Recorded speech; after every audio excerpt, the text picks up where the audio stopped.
On croit souvent qu'il n'y a que les musulmans qui tiennent en grande estime la personnalité du prophète Mohammed alayhi salatu wassalam.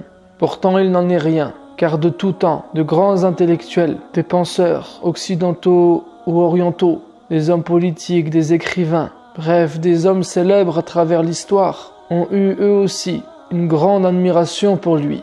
Aujourd'hui, les témoignages qui dominent et qui circulent ne sont pas du tout élogieux à son égard, au contraire. Certains souhaitent salir son honneur pour que la méconnaissance de ce prophète domine les esprits, surtout en Occident, et que dans les pensées populaires, ce soit une image altérée de l'islam et de son prophète qui demeure. Aujourd'hui, dans un monde où tout s'inverse, on ne considère plus les choses à leur juste valeur. Il y a une malhonnêteté intellectuelle qui domine, qui empêche de reconnaître et de rendre à chacun ce qui lui appartient. Ce qui est propagé est donc des rumeurs et des ragots dénués de vérité qui manipulent la masse. Et les premiers responsables sont les médias, écrits, radio ou télé. En général, ils ne sont plus que dans la caricature. Il n'y a plus beaucoup de liberté et pas non plus de sérieux dans leur travail. Et ceci, je pense, ne changera pas tant que la masse ne se réveille pas. Ces hommes et ces femmes d'hier et d'aujourd'hui que je vais citer n'étaient pas dépourvus d'un esprit critique. Ils ont tout simplement reconnu l'évidence, reconnu que Mohammed était un homme extraordinaire. Et on ne peut que s'étonner qu'un seul homme, d'un seul tour de main, a pu souder des tribus ennemies et des bédouins nomades et en faire la plus puissante et la plus civilisée des nations de son époque. Et ce, en 23 ans. Nul autre être humain n'a accompli autant dans des domaines aussi variés et dans un temps aussi limité que le prophète Mohammed alayhi salatu wassalam. Aucune personnalité de l'histoire ne peut le surpasser ou même l'égaler dans n'importe quel domaine de la vie. Ce monde a eu son lot de grandes personnalités, mais elles ne furent des génies que dans un ou deux domaines, alors que lui a tout changé, a tout réformé de fond en comble. Voilà pourquoi Michael Hart, dans son classement des 100 personnalités les plus influentes de l'histoire, dans lequel il a placé Einstein en 10e, Christophe Colomb en 9e, Bouddha en 4e, Jésus en 3e, Newton en 2e, a placé Mohammed en premier. Il a expliqué cela en disant « Certains lecteurs seront peut-être étonnés de me voir placer Mohammed en tête des personnalités ayant exercé le plus d'influence en ce monde. Et d'autres contesteront probablement mon choix.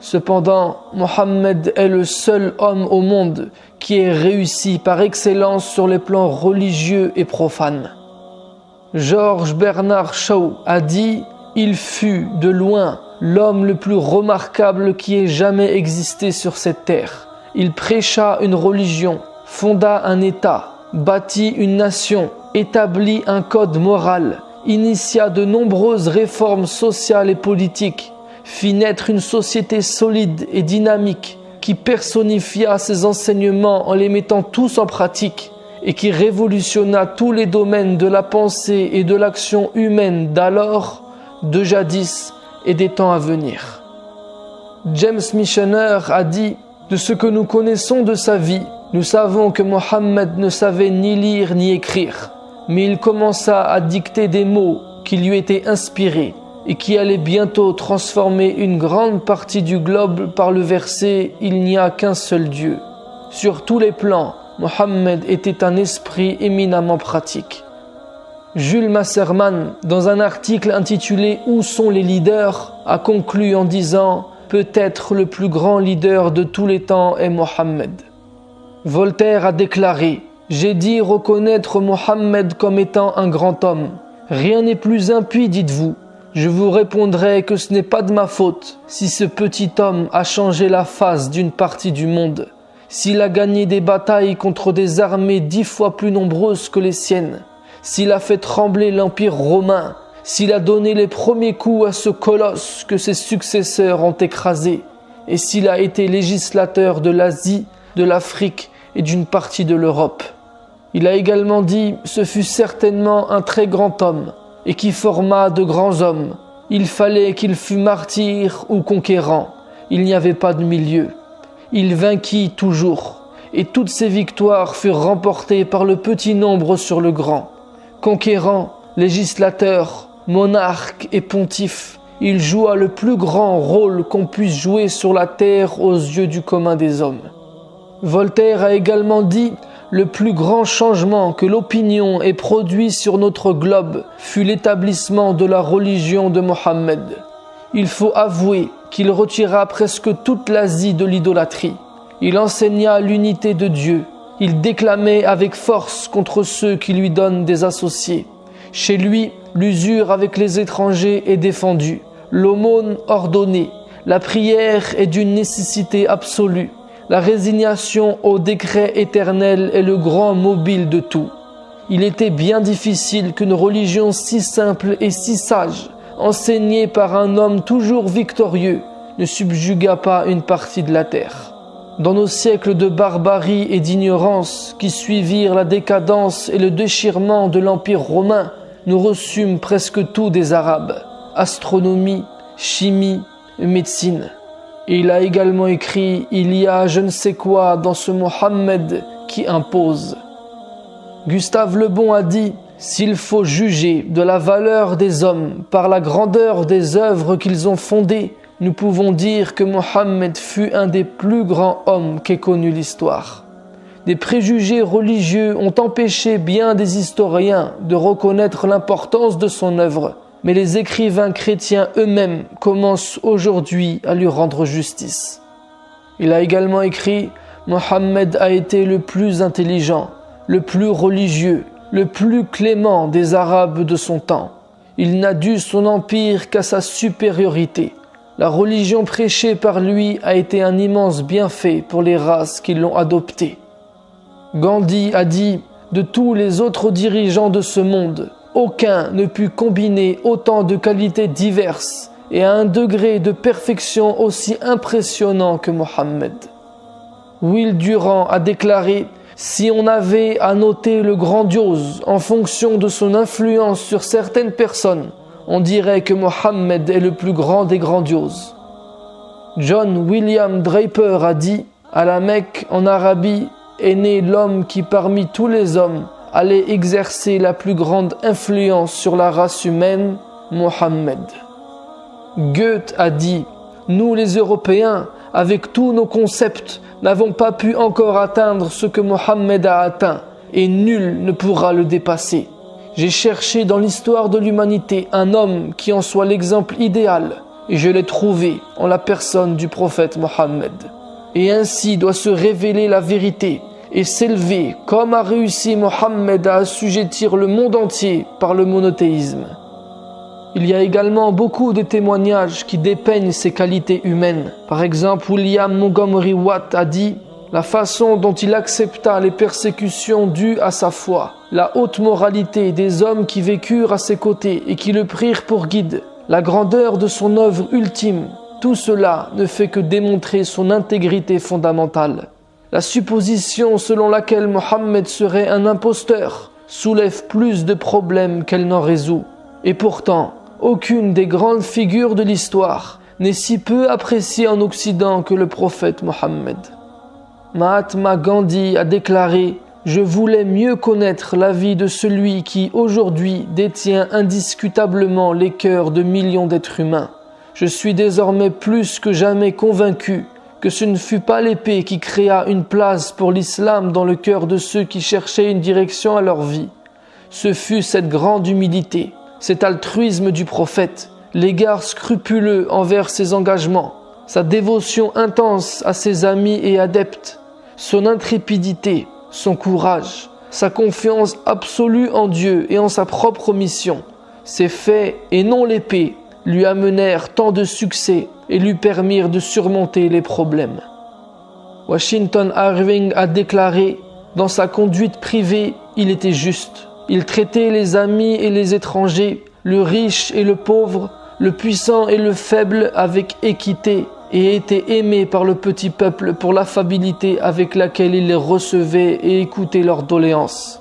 Ces triomphes militaires n'ont soulevé aucune fierté ni vaine gloire comme cela aurait été le cas s'ils avaient été effectués à des fins personnelles. Au moment de sa plus grande puissance, il a maintenu la même simplicité, de manière et d'apparence que dans ses jours d'adversité. Aussi, sans que sa souveraineté en soit affectée, il était mécontent lorsque, entrant dans une pièce, un témoignage inhabituel de respect lui était montré.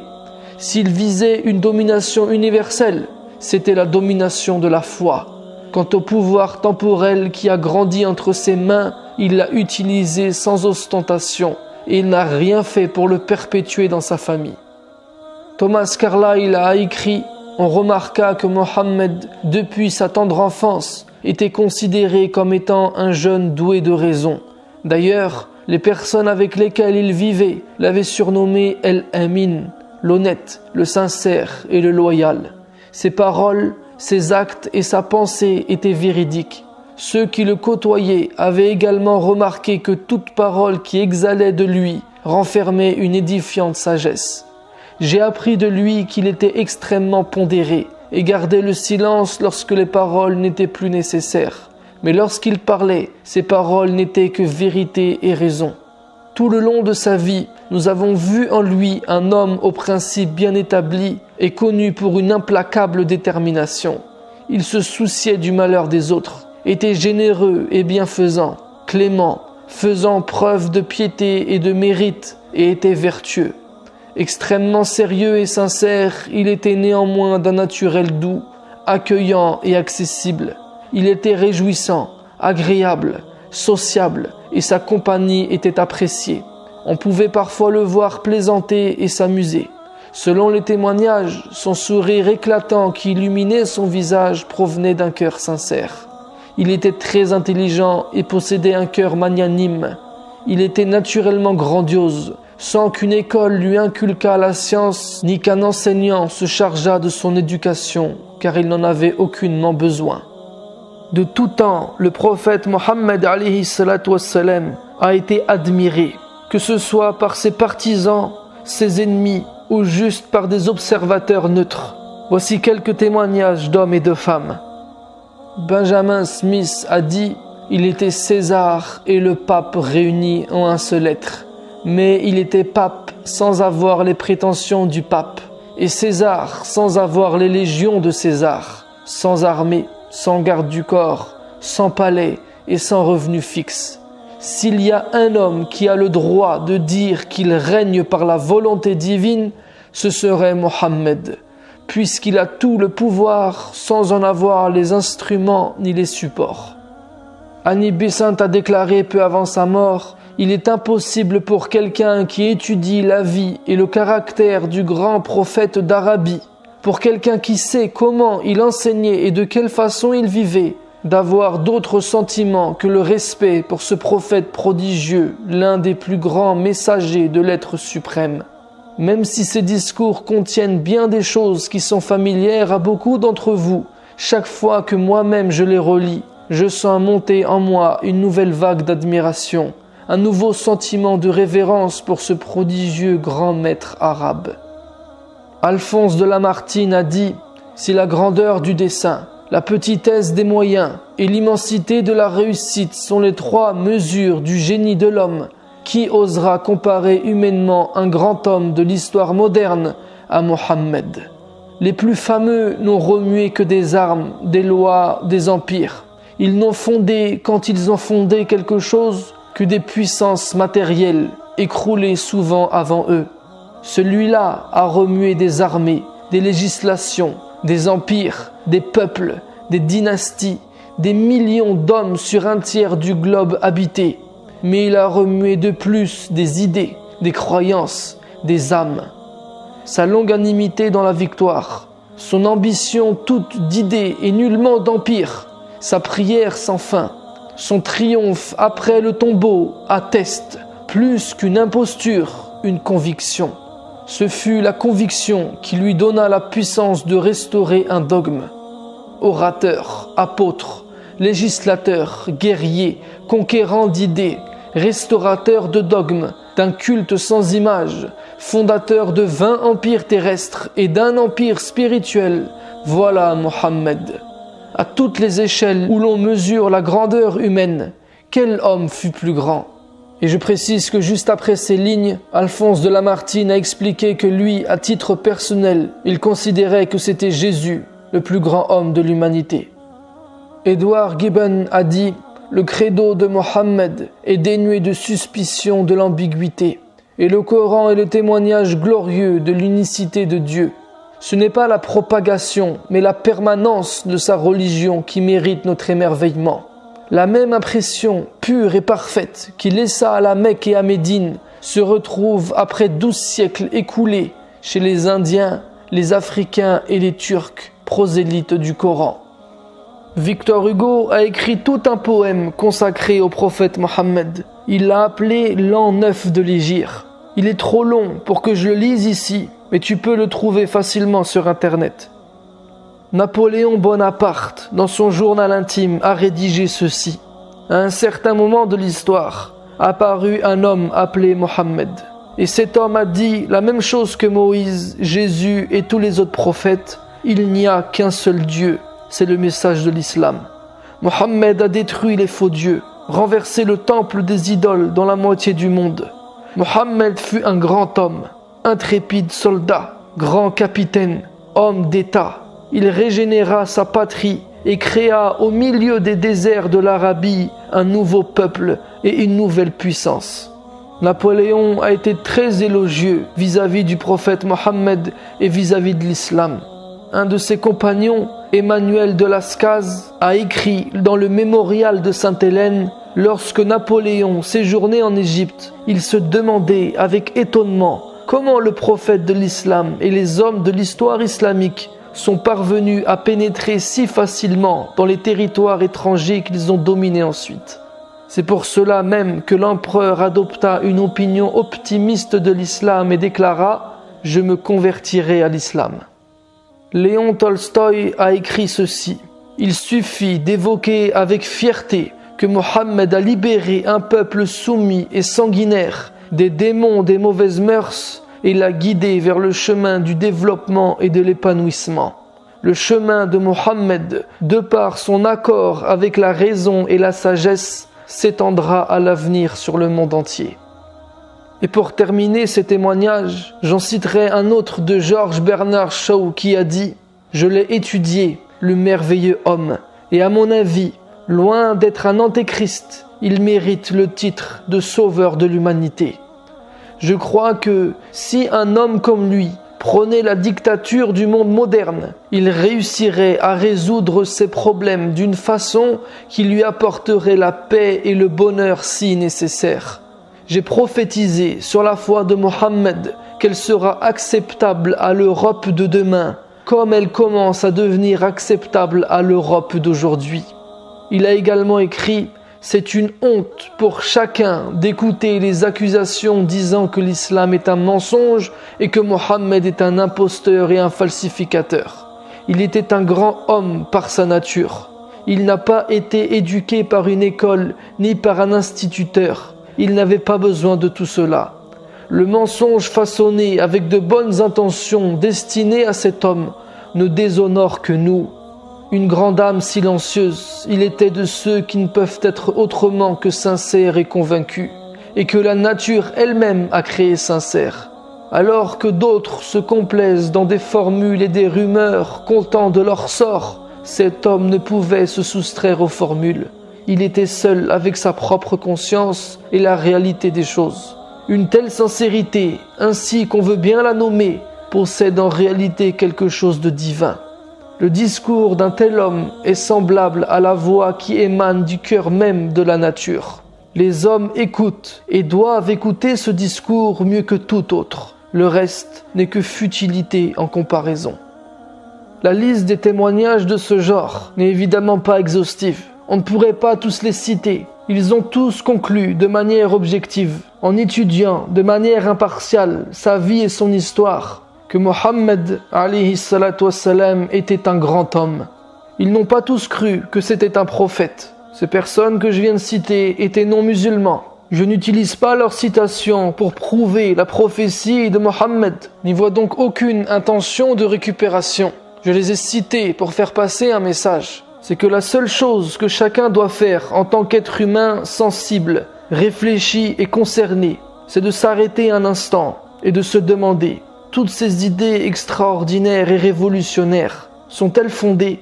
Sont-elles justes? Et si tu considères qu'elles le sont, n'est-il pas temps que tu apprennes à connaître cet homme, que tu cesses d'ignorer ses enseignements? Cela ne te coûtera rien, au contraire. Ça marquera plutôt le début d'une nouvelle ère dans ta vie.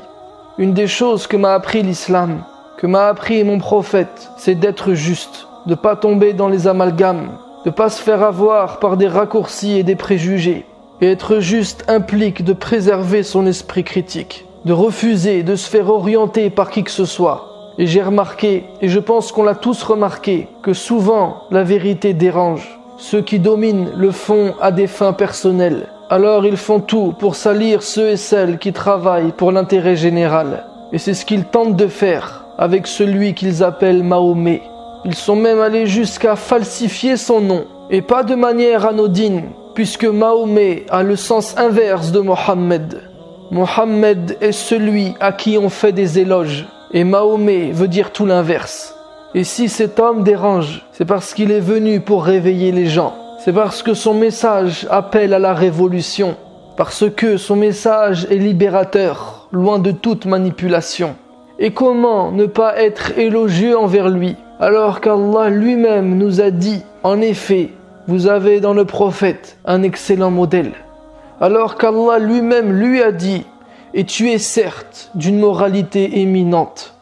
Si Dieu parle de lui de cette manière, si Dieu lui a dit, nous ne t'avons envoyé que miséricorde pour le monde entier, alors cela est évident pour celui qui a encore un cœur vivant, que cela doit éveiller sa saine nature, son intuition, sa curiosité naturelle, et de se pencher sur cet homme et son message.